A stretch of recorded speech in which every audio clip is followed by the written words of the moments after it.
community, an area of land that is one of the largest land masses in the city that has the least resources. That is South Central Los Angeles. How can an area that is so historic and so important and so central to the core of our city be stripped of all the resources? We don't have social justice. We don't have food justice.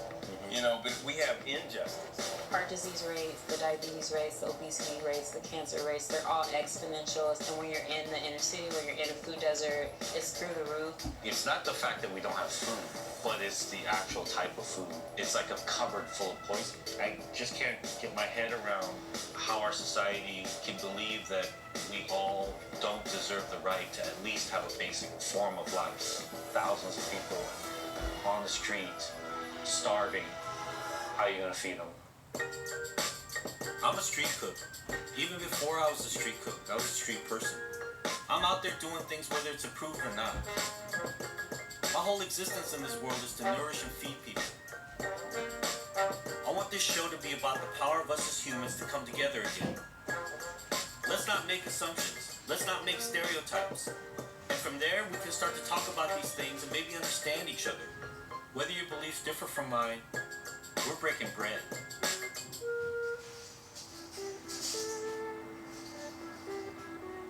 Los Angeles is a city of abundance. But not everyone gets to share the good fortune. And the picture is the same in low-income neighborhoods around the country. There's no access to healthy and nutritious food. Fast food and convenience stores don't count. Discount grocery stores selling low-grade food don't count. What counts is fresh fruits and vegetables that are accessible and affordable in every neighborhood, period. The most sacred thing outside of air we put into our body is food. A lot of our communities don't even know how much it can enrich their lives because they've never been exposed to it. Olympia Asset is the founder of Supermarket in South LA, an area where healthy food is hard to find. As a resident of South Central dependent on public transportation, Olympia grew frustrated traveling far outside her community just to get the basic staples of a nutritious diet. She knew she wasn't alone, so she decided to do something about it. I already knew about what food deserts were, but it just got a lot more real when I was living here. About 23.5 million Americans live in a food desert. Yep. Particularly in South LA, there's 1.3 million residents and just 60 grocery stores. Yep. As compared to, on the west side, there's about 57 grocery stores for 600,000 people. So it's like double the grocery stores. Like you're like falling over grocery stores. Yes, you are. Like this is reality, right? Like when Yeah. you say a food desert, Right. people attach themselves to the word, but I don't even know if they really understand like the depth of what's going on. Like literally, there's nowhere to eat. There's nowhere to get fresh food. So if you're in a neighborhood where the monopoly on establishments is, just like fast food places and liquor stores, even if you're doing relatively well, that's what you're gonna eat. I mean, there's no produce, obviously. And it's not really necessarily the liquor store's fault. They're not designed to. No, they shouldn't be the one That has to bear the brunt, Yeah. right? Good old ramen. Yeah. I mean, in the sense, there's nothing wrong with junk food, right? It's like cartoons. It's like a release. It shouldn't be like your normal life. The imbalance of it is the problem to me, right? Like, if I'm eating really healthy or if I'm eating a really wholesome lifestyle and I decide to drink a 2-liter Sunkist as a reward for myself or as just to wild out and have fun, that's one thing. But if I'm drinking this every day because that's the only thing I have, Right. that's, And it really has to do with the imbalance in the availability because why is this $1?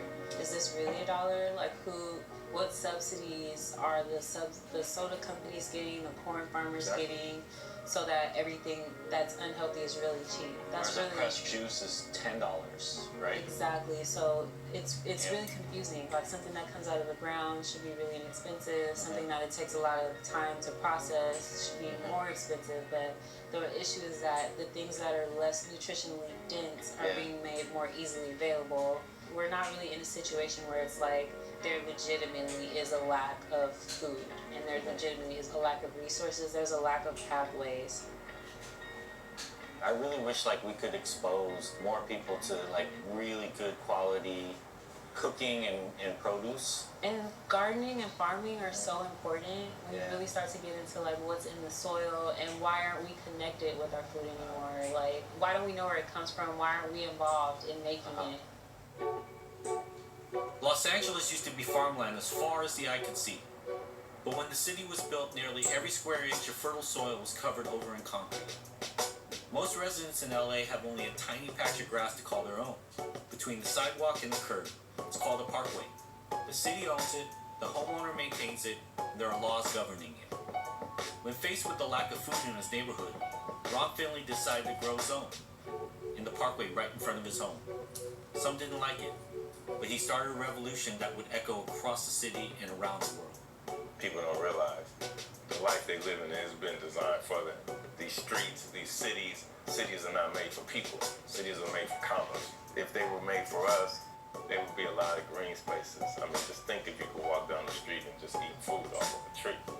The greatest nation in the world, supposedly, you have people dying in the street from hunger. There's no food problem. There's a food distribution problem. There's plenty of food. There's more food than people can consume. Hey! This is public television. Ain't no makeup or hair. Whatever. You know, and I've been dealing with that the whole time. Shiny forehead and everything. Thanks for Whatever. having us again. Come on, man. Thank Thank you, Roy. This folklore, the myth and the lure of Ron Finley, the gangster gardener, planting dangerous sidewalk villain. He's going around and creating other gardeners and making gardening cool, especially amongst the youth. He's not producing food per se, but he's producing food for thought. We're going to the world famous Parkway Garden. Kale, rosemary, this is an almond tree, and these are Japanese sweet potatoes. They gangster as hell. You see the bananas? All of a sudden I have people from around the world coming to visit us just because I put this garden out here. What this garden and all gardens represent to me, Roy, is freedom. Yeah. It ain't even, food comes later for me. First of all, this frees you. I was going to get some food, and I'm like, why the hell am I leaving out of my neighborhood to get food? With that, I'm like, damn, I need to have it here. But also, putting it here would make a statement to people to see the possibilities of this space. And so that's where it started. Is This this is the the beginning? beginning. So This was Bermuda grass. So this was weeds. everything looked like whatever, right? Everything Just looked like right across the street. Yeah, everything was this. Everything. If you look down the street, you see it. It's a weird kind of zone between yours and theirs and ours, Exactly. and nobody's. We here call them Parkway. I don't know. It's a debatable who owns them. As far as I'm concerned, if I got to maintain it, it's mine. This is filtering the air. It's giving us food. What does grass do? We're not cows. We can't eat that. So my thing is trying to show people to think wrong, to design the life that you want to live, not that one that's designed for you. I wanted people to realize what could actually happen on a strip of land. Just imagine if you had every other block that had gardens like this where they could feed each other, and that's what I want to do. You want to talk about economics, you want to talk about sharing economy, you want to talk about building community. What better way to do it than food? We aren't supposed to live like this. Our modern world traded nature for concrete and destroyed our soil and our soul in the process. Ron Finley is showing us another way. He's cutting through decades of urbanization to seed us some hope. It's, to me, if you're a gardener and you're feeding people and you're cultivating soil, that's gangster. If you're building your community and not tearing it down, you're building something. That's gangster. If you're sharing. Folks that are on the ground doing stuff, that should be gangster. Right? Exactly. Because you are going against what's the norm. Yeah, totally. All of the butterflies, the lizards, the bees, the June bugs, all of that life you've just created in this little ecosystem. Imagine if that ecosystem traveled all throughout South Central Los Angeles. Exactly. And it's possible. That's the thing about it. We can build that. We can, we should be designing our own destiny like that. Just imagine if we thought about, why does your father have this cancer and your aunt has another rare form of cancer and her brother has a cancer? Well, what about if we started to think and question all of these things and demand answers? And the people that we elected, they work for us. We don't work for them. Yeah. And we seem to have forgot about that. Yeah. You know, we are the many, and they are the few. That's true. I'm not a critical thinker. I need this plant moved. Let me see. I need a survey. I need a seismologist. Why you even thinking about it? Guess what I've done? I've moved the plant. Yeah. And that's in a sense a metaphor for what we have to do with our cities and our access and our injustice, as you say, is that we have to stop analyzing it. Sometimes we just got to move the planet. Yeah, no doubt. Move the plant. Stop thinking about it.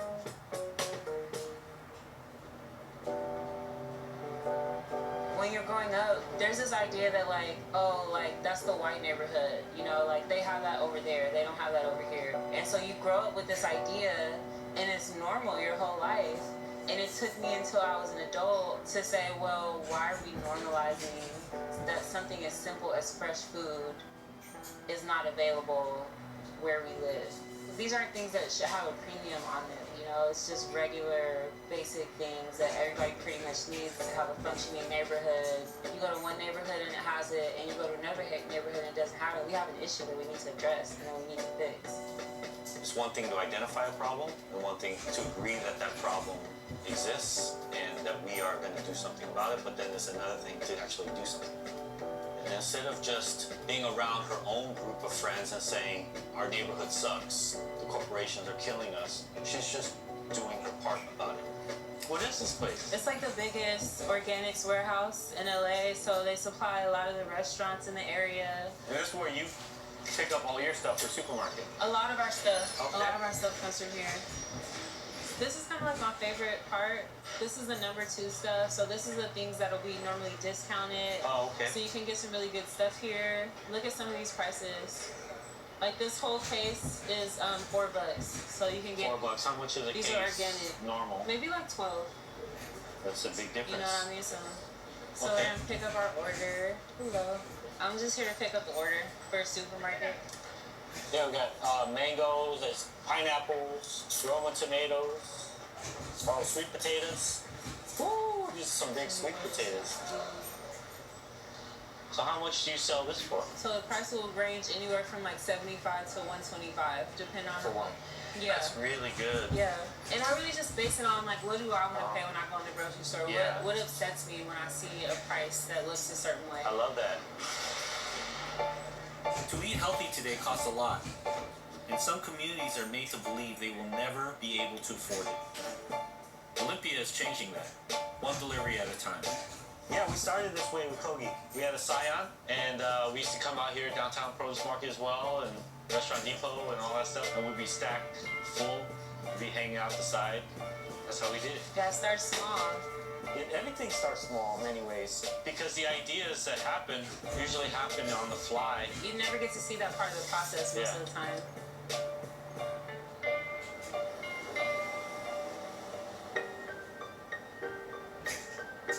When people first sign up with us, we send them a message and we say, what do you like, what do you not like? So we get sort of input on like what they like to see in their boxes. Let me know if you want to customize anything. Let me know if you want to add anything.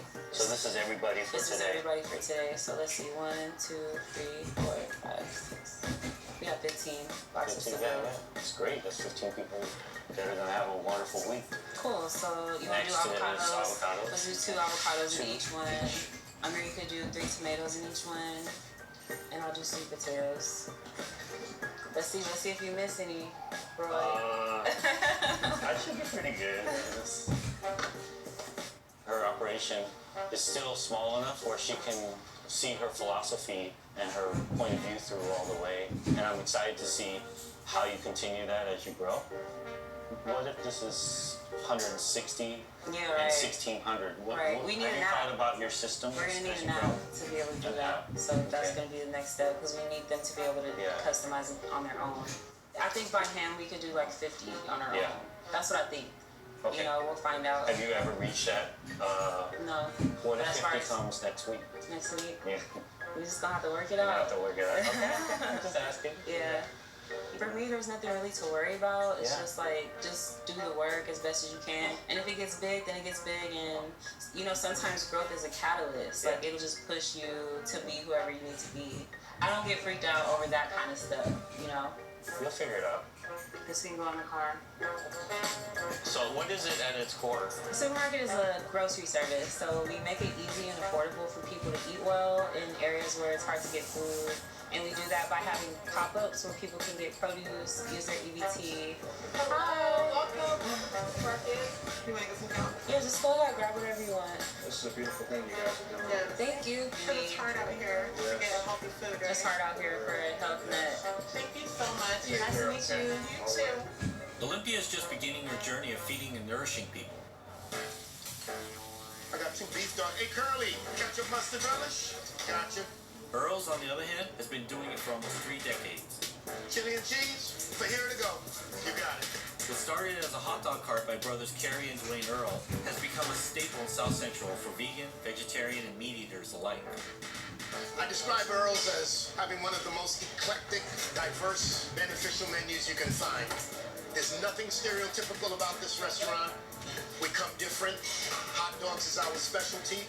It's minority owned, minority operated, but you will not get the typical minority style, whatever you would expect. What we do, we're wrapping them up or leave them open. We have an extensive vegan menu. This is the vegan dog, vegan cheese on a wheat bun. It's tradition with us. This community has followed us from our hot dog cart to our first brick and mortar, to our second brick and mortar, and now to our final location.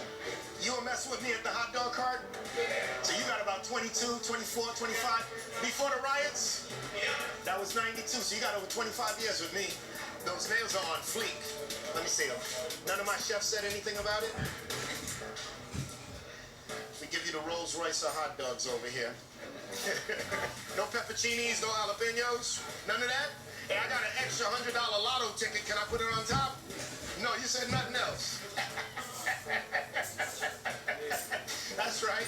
I come from a generation where they talked about entrepreneurs and they always showed a picture of the young kids selling lemonade for 5 cents in front of the house. We continue that tradition. So when you think of that lemonade stand, you think of the hot dog cart, the way we started. And we didn't just build a hot dog cart. My brother built it with his bare hands. You don't need a college degree to have an idea. You don't need a college degree to want to go out and do something. You just got to go out and do it. Thanks for having us. Hey, thanks for having me here. What's up? What's up? I definitely want to try a New York dog with We're gonna do that. I got my New York Some dog ready chili. for you. I got a beef link ready for you. I got a chicken link ready for you. I'm gonna even put my vegan burger up there just to let you know. Yeah, all that. That's it. All that. There you go, Francia. Carlos Sanelli over here. Earl's is a mainstay and a symbol of perseverance for South Central Los Angeles. They've never stopped serving, listening, and evolving with the needs of the community. That's what I call a legacy. And that's the vegan burger. Most of the big problems in our community is our bad choices of eating. This community slowly started changing, talking, hey, what about the healthy options? Got any veggie items, vegan items, and slowly we started adding them. What we're trying to do with a lot of the food that we have is we're slowly trying to cut out nitrates. We're slowly trying to cut out the sodium. So weaning off process. Yeah, just can't do it overnight. Like, why is it something that's important to you guys? Is it something that's important to the community? To the community. There's a lot of customers in the black community that suffer from high blood pressure. Yeah. And we love salt. So what we're trying to do is we're trying to take everything that we have everything custom made for us, like the links, and slowly pull the nitrates out and the sodium. Make it healthy. I mean, the facts line up. I mean, we have so many people from your generation dying, dropping dead at 46 or 51. Every time, and a lot of it's high blood pressure, and it's all because of bad eating habits, Is Earl's more than just a restaurant? Because there's no reason you need to make these choices of going vegan, of serving all fresh ingredients. Like, you could just run it as a business, but is it more than a business to you guys? What's so cool is that we had customers that literally started from the hot dog cart eating from us. They were eating the beef. Then to see several years later, they've changed it to the turkey or the chicken. Yeah. And now we're in the final year, they're on vegan now. To follow us from a cart and to have changed your diet all the way through is, I'm still amazed at it. 50% of our clientele is vegan, vegetarian. The other half is meat eater. That's unprecedented. So, just the fact that we're able to provide it, and then to provide it in this neighborhood. I wanted to talk to you guys about black-owned businesses. why there aren't more. Because we're now going into decades and decades where you have generations of families that will never own any They'll property. never own. It's a broken record. It's a broken record, and it's bad in our community. It's such a great pride knowing that we've come from a hot dog cart to where we are. Yeah. It's such a letdown knowing that we are one of 1% That's what I'm that has saying. come You're out one of of here. 1%. Problem is there's so many generations that have been rooted in the quick game, where the quick There it is. return. Yeah. Whereas a restaurant, as you know, I mean, you've been selling hot dogs since 1981, and it's about patience, perseverance, about the long game, you know? And if you are the 1% of 1%, and you got all these kids and all these communities and all these families, You gotta reach back. you gotta reach back. You have to. You have to. And you gotta show them a successful person within their community that they can relate to. Right. You guys are an inspiration to me on how to run a business within the community. So I always look to you guys as a North Star. Not every business has to do this. Exactly. Earls listens, they bend. They're constantly fluid and morphing. Olympia and Earls are fighting for the same cause, but have very different approaches. And there's room for that. What they have in common is that they are both focused on changing the narrative and the diet of the community.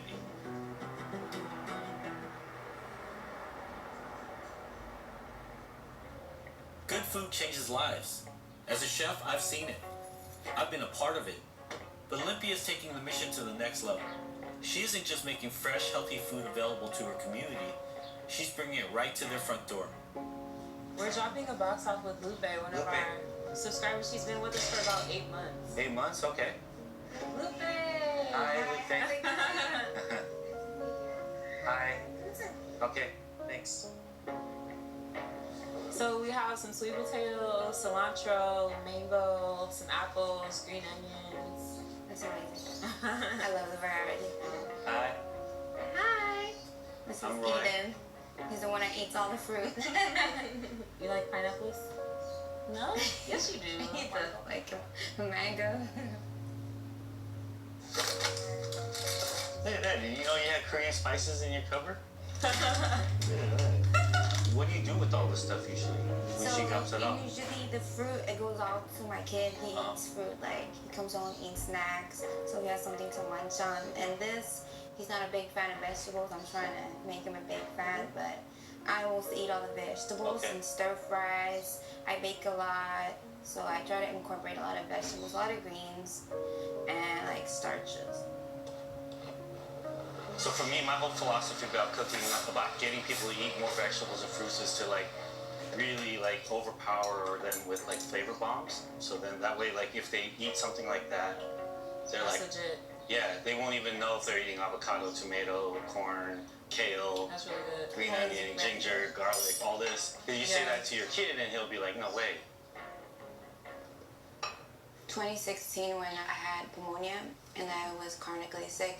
So I was like looking more into organic and non-GMO foods. And that's when I came across Olympia and I was like, we could get organics, like affordable price. In my community where I live, like I have either the option to go to swap meet or a super. It's almost like discouraging to try to be healthy. Yeah. And I also wanted like the same health for my son. I want to be able to expand to all the hoods across America. Every hood in America should have, you know, access to this. Yeah. Like anyone can sell fruit and vegetables, but like what you're doing is you're building community, you're teaching health, you're healing, but at the same time you're making it affordable. So Lupe can buy it. So someone who comes up to your stand can buy it. And that to me was the big difference of what you're doing versus just providing organic vegetables. Throughout the day, learning more and more about her philosophy and her outlook and her vision, there's something about her energy that just radiates. There are many folks throughout history, and there will be many folks in the future that are confronted with the steering wheel of life, whether it's in justice, food, whatever the case may be. You're presented sometimes with that moment where you have to rise. I see it in her changing and affecting people's lives. She's gonna blow up.